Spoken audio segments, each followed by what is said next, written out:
So what are the top 5 things we need to look at before we actually list a piece of property?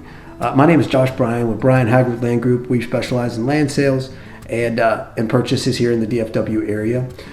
Number 1 is zoning, guys. You got to know what uses are going to be allowed on your piece of property.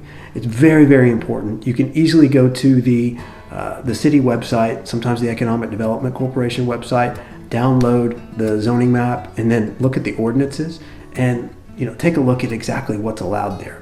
Another way to do it, if your tract is in agricultural and it's not really zoned at that point, you can look at the future land use plan. So what cities do is they put together a comprehensive land use plan, and it's pretty much a vision for the future of the city. It's like a puzzle piece, right? They want everything to fit together, and it fits more like a guideline. It's not necessarily set in stone in the state of Texas, but what you can do is you can go to the city website, you can download their future land use map and then future comprehensive plan, and understand exactly what uses are going to be able to fit within your tract. So why I say that is because it's very important for, number 1, if you're selling to a developer, they're going to want to know exactly what they can build and the path of least resistance for their type of use.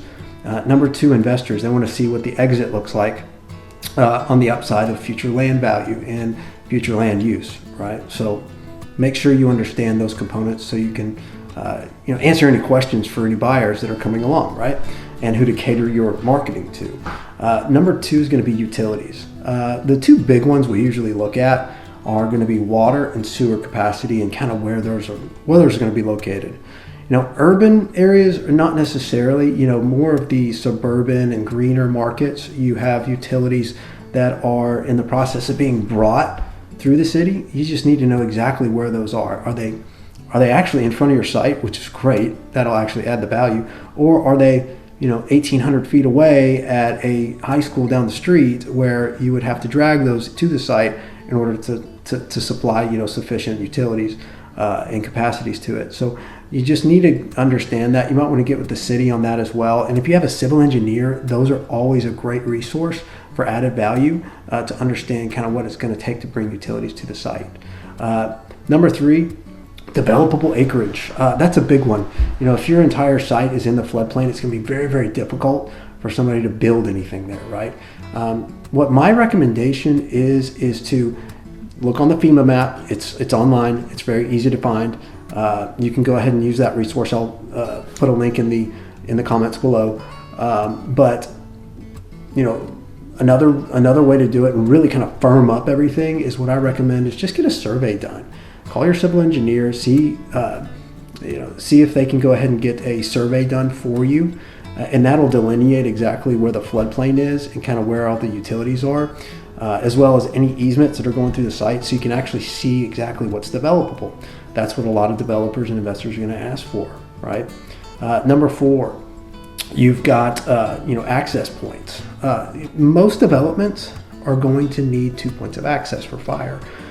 So you need to see exactly, is your site accessible at all? Is it landlocked? If it is, how can we alleviate that? How can we solve that problem? So that's another civil engineer question, correct?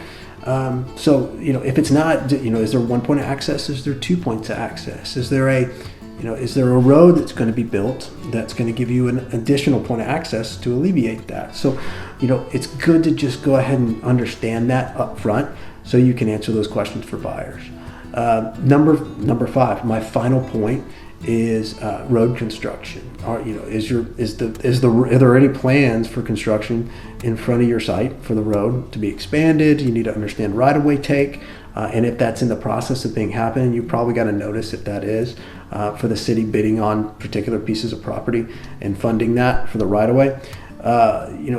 Understand the master thoroughfare plan. There's oftentimes there's major collector roads that are being planned by your site that can unlock an entire corridor and up the value of everything else around it. So you really, really need to understand that, those plans and those future plans to convey that to the buyer to get the most value out of the sale, right?